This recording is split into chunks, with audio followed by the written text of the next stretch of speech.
Hello, can you hear me? Yeah, how's it, Sid? How you doing? Okay, great, great. I was wondering what was happening on the previous time I tried to connect with you, but it's all cool. Which one do you want to start with, the SA20 or this match, England and SA? To be fair, I haven't watched much of the SA20. I have been following the Okay. SA series Yeah. on a quite a lengthy Okay. basis. Yeah, so yeah, Okay. Okay. I think we can Okay. start In with that it. case, I'm just thinking. Okay, fine. Let's just do England and SA. I think you were watching quite a bit of it. All right. England made 342 for seven. Butler made 94. Moeen Ali made a 50, if I can recall. Yeah, I've just been following a lot of it on ESPN. And then let me just check something. Yeah, Moeen Ali made a 50. Brooks made 80 of 75. Yeah, man, Brooks is talented. And yeah, man, what's your thoughts, eh? Yeah, I mean, I missed the first part of the game. I'd say about 10, 12 overs, but I did come in. It was a bit of it's a bit of a strange innings if you think about it, because they Hmm. started off so well with the Hmm. ball. And the way England batted in the last 20 overs, they made 180, which actually, you Hmm. know, parachuted that score to what it is now, 342, which is Hmm. really going to be a challenge for SA. However, when I look at this pitch looks so good to bat on, and there's Okay. every opportunity if you can get in on this pitch, you can score those runs. Quite chuffed that the cock is actually fit now, because there was a slight injury in the mid innings when he obviously had that injury, to his finger, index finger. But however, that's been sorted out. The X-rays clear there, so he can open the innings. But overall, the series, I mean, it's a new era at the moment, new coaching staff at the helm. You got Shukri Conrad there, uh, you know, at the helm at the moment. Um, so I was quite impressed with the way they performed on Friday, and I think a lot of people were quite impressed with what we saw on Friday, because um, when I looked at that innings, I mean, it was such a fantastic innings for Rossi to get the score to 298. However, I wanted a little bit more. It would have taken maybe 320, but however, the way the bowlers came back was an amazing fight back. Uh, I mean, England were coasting at one time, 146 for no loss, and I think the Hmm. introduction of Magala, I mean, that was a wonder stroke to get him into the attack, and he bowled absolutely brilliantly. And I'm a bit surprised that he's not playing today, because I mean, he was the standout bowler on Friday along with Nokia. So a little bit Hmm. surprising, but I can understand why they want to do this. They obviously want to create some depth, and Rabada is not playing today, which I feel is probably the right call, because he's Hmm. had a heavy workload in recent months. Hmm. So yeah, I mean, he probably deserves a break here or there. But Hmm. when I look at this team today, this team has a lot more batting depth. You've got Yeah. Keshav at number You've got Keshav at number 9. You've got Marco at 8. You've got Arnell at 7. There's a lot more batting depth there. What do you think? That, Hmm. that that makes me a little bit more optimistic regarding the target today, because there seems to be a lot more depth in that batting line. Barring the Nokia and Gidi, which are the frontline bowlers, but everyone right down to number 9 can hold the willow. So that Oh that yeah, that is that true. gives me a little bit of hope. Yeah. That gives me a little bit of Yeah. hope today. Hmm. If you do tend to lose, I mean, it's very important to Hmm. get a good start with the openers, and if they do get that good start, they could be on their way. Yeah, but yeah, Yeah. 342, Yeah, I was it's just going to be a thinking massive that why challenge, did but S the pitch is looking yeah. so good. Okay. Yeah, I was wondering why did SA want to bowl first? Because they did it so well defending. I was thinking to myself, why would you make England bat first? I've been noticing England of late have done better defending than actually chasing. I don't know if you've noticed that trend of late. So I felt they kind of gave England a bit of a chance to get back into the series. I mean, it's early days, they haven't chased, but I did tell you off air that England will come back. So maybe they'll come back today. Yeah, I was a little bit surprised as well. But to be fair, if you look at a day game, I don't think a day game really matters much whether you bat or bowl first. Because, I mean, conditions are not really going to change much, to be fair. Conditions are not really going to change much in terms of the wicket, in terms of climate conditions. I mean, it's still going to be blistering hot in that chase. So conditions are not changing. I mean, the pitch is beautiful. It's a belter. All you got to do is just get in and you can score those runs. So yeah, I mean, there are some players in good form in this lineup. I mean, the likes of Rassi is going to be crucial. I mean, Larson, I know he didn't score big on his innings crucial the other day. Bavuma looked good. The top looked kick on.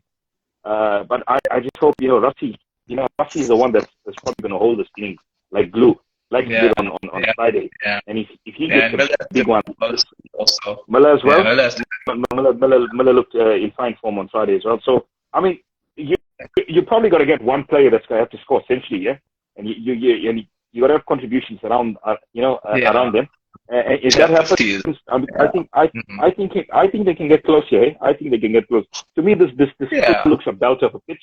It's not easy to defend on this wicket, especially those straight boundaries. Those straight boundaries are so short. So I mean, every chance possible for SA to get these runs. And I mean, they know the incentive that's at stake here in winning the series and winning the series handsomely as well. I like your optimism. I shall go with that.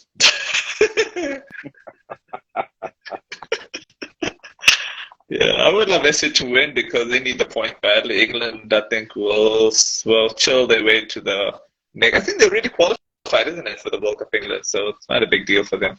Yeah, I think so. I think they have already. Yeah. So I think whether England win or not, I mean, it's good for their, good for their depth. But I don't think it's going to kill them. So anyway, I shouldn't say that, but you know what I mean. Yeah, absolutely. Absolutely. Okay, let's get down to India and New Zealand. This is a bit of an interesting one. The first one is the T20, so a little bit of surprise. New Zealand beat India, but New Zealand seemed to be a bogey team for India. I don't know why. But although that's only in World Cup, it's not really in bilateral. So today, India is playing again against New Zealand around the usual 3:30 p.m. What are your thoughts? New Zealand won this by 21 runs. I thought this would have been close. 176 versus 155.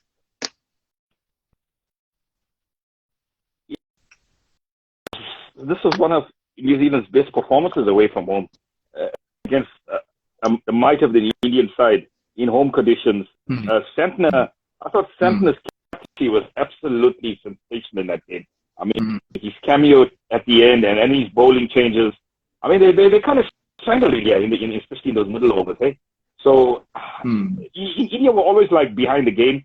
Yeah, I mean, there was a bit of fun towards the end there with Washington, hitting some of those balls out of the park. But I think the writing was on. So Santner, fantastic all-round performance from Santner. I mean, Mitchell, and that explosive youngster up the order for New Zealand, Finn Allen. I mean, he was such a revelation in the World Cup as well. So I mean, he's a prime T20 player. So that was a fantastic win for New Zealand. However, you are playing against India and you are playing in their backyard, and you can expect India to come back quite hard today. I mean, no surprises there. But I mean, if New Zealand were to win today, I mean, wow. What would that do to their confidence? That would be one of the great wins away from home. Yeah. I think in Lucknow, I don't know what the ground is like in Lucknow, but I'm sure India, with the record of bilaterals, will probably come back today and they'll probably win the next one as well. I'm going to go by that logic. Yeah, I think India reminds me of the Proteas back in the day, kings of bilaterals, but don't seem to get it going in certain World Cup games. Lose when the crunch is on and stuff. So, yeah, I mean, kind of reminds me of the Proteas. India has such an amazing record in bilateral series. I mean, ODIs, T20s, Test matches, you name it. I mean, they have an amazing record. But yeah, I guess I guess it's pressure. Speaking of at the end of the day, but I think some people woke up at home at their best start. If they don't win that, then they're gonna have to wait forever. This is my theory, though. I think 50-over cricket is probably going to be becoming a bit more popular now. I know everybody's got their taste, but I kind of like the ebb and flow of 50-over cricket. I know we haven't seen it for a while, but I guess there's always a chance for the bowlers to get back in the game. And I think Friday's game showed the beauty of 50-over cricket, because if you can get it going in your second spell, you can win the game for your country, and that's exactly what the Proteas did. I mean, it's not all about having a bad start. You can always come back. There's always an opportunity to bounce back in a 50-over game, which makes it very, very interesting for spectators. You know? Okay, all right. We'll just do a quick. I know we haven't watched much of the SA20, which is pretty bad. We should be supporting our league, but busy schedules dictate that. But if I look at this table, Protea Capital are on 23 points, 5 wins, 2 losses. Then you have Sunrisers, which we were having a bit of fun at, but they're second place. Okay, and 17 points. I would assume they must have had a bonus point here somewhere. And then Paul Royals also on 17 points, but they're third. I think that net run rate is actually behind by 0.45, so that's quite a distance. And then the Joburg, which is 16 points. Mumbai and my 2 favorites supposedly are in the bottom of the league, so that's pretty disappointing. But what's your thoughts so far on the table? Do you think my team has any hope of making the semis, or do you think it's a done deal? Look, I think the one thing that's hampering a lot of teams in this competition is the lack of consistency.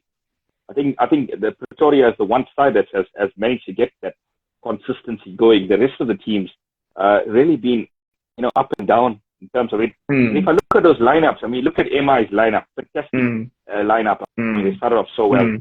Durban as well, on paper, they don't have a bad side. They don't really have a bad side on paper in terms of their batting power. They've got it's quite surprising to see them on the table. But some of the others, and that's the reason why they've been such a revelation is the form of Markram. I think Markram has really, really been in this competition, and also Mark Johnson. I mean, he's been quite a revelation as in terms of his all-round ability with bat and ball. And we've seen it already in this competition.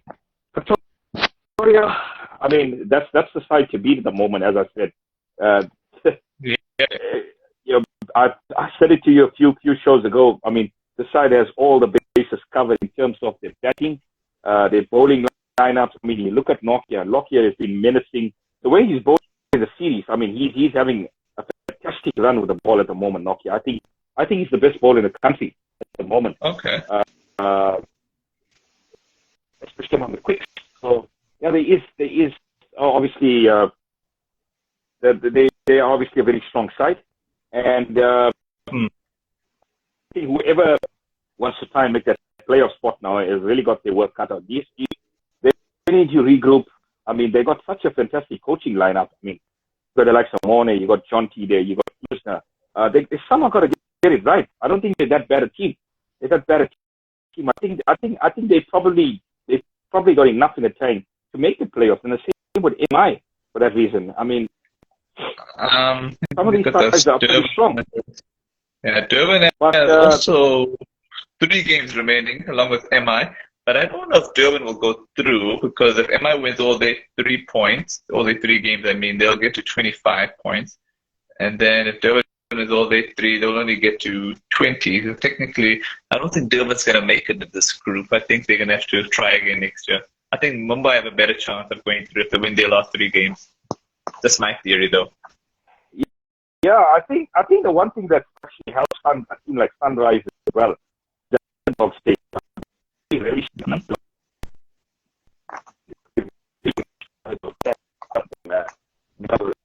where they are on the table at the moment. I mean, I'm not sure they doing that. It's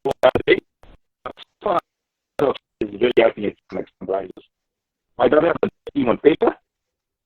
We have some lucky types of Martin Stumps and Marco Youngster. I just don't feel they probably have as good as fighters. As good a team as some of those spots. However, it's good to find and it's not big on paper, it's big on the pitch. And I mean, how you perform on the day that counts. Hmm. Oh, oh, sorry, man. I think we were breaking up there. I couldn't really get much of what you were saying there. I think we were breaking there. Why don't you just tell me what you were just saying there in a nutshell? Yeah, so I was saying that the underdog status is helping a team like Sunrisers. They might not have the best team on paper with regards to other teams. I mean, you've got a few marquee players, the likes of Markham, Stubbs, and you know, Janssen as well. However, cricket proves you wrong time and time again. It's not played on paper; it's played on a pitch, and how you perform on the day that really matters. Yeah, that's true. If it was played on paper, you'd have Mumbai and Pretoria Capitals on top of the league. So, although, I mean, that could still happen come the final. So, I want to hold out for a MI Pretoria final. And I'm going to keep my optimism for now. Absolutely. I did say to you this before. I mean, it doesn't matter who wins this competition. So, I think the next, the next brigade of youngsters that are going to obviously take SA cricket further. So, I mean, it's all about, blinding those youngsters and giving them opportunity. And this is a platform, right? That's how the IPL is a platform. For Indian players, this is also a platform for up-and-coming young players in this country. So, it's obviously going to be, it's going to get better. It is going to get better as time goes on, but I think so far it's been pretty decent to watch. Yeah. But so who do you think is going to make the finals again? You said it's going to be Pretoria Capitals, and who else did you say was going to be? Yeah, look, I have a theory here. I do think that, DSG, they get their act together, they can sneak into that playoffs. But if I pick, in the final, I probably Pretoria and JFK. More. Okay. You always have a chance in these knockout games. So, they does have an opportunity along with the capital looking so strong at the moment. Again, you never know in playoffs games, but that would probably be my final, at the moment. Okay. Yeah, okay. Let me just see something here. Oh, sorry. I was trying to see something here quickly. Okay. The way this format is, it's pretty much like a World Cup format. Semi-final, 2 semi-finals, and the final. So it's not like IPL where you have one bite of the cherry. I guess it's good in a way. It's back to old-fashioned basics. Yeah, absolutely. I think it is good because it forces teams to play their best cricket to get through. So yeah, I think that's good. I think it's really good. And obviously there's not so many teams, so there's no need for an eliminator. However, I wouldn't mind more teams being included into this competition as time goes on. Yeah. What do you think? What do you think? I think it's not a bad idea, but let the brand build like how the IPL did, and then we'll take it from there. I think that's pretty much a wrap from my side. I mean, any final words? Yeah, I think we're all good. If there's anything you want to bring up, but we're all good. No. Okay, all right. You enjoy the rest of the cricket. Let's see if South Africa shall wrap up the series with the bat, that is. Yeah, cheers, sir. Yeah. Right. Enjoy the rest of your weekend, and chat to you soon. Should be a cracking case. Sure, man.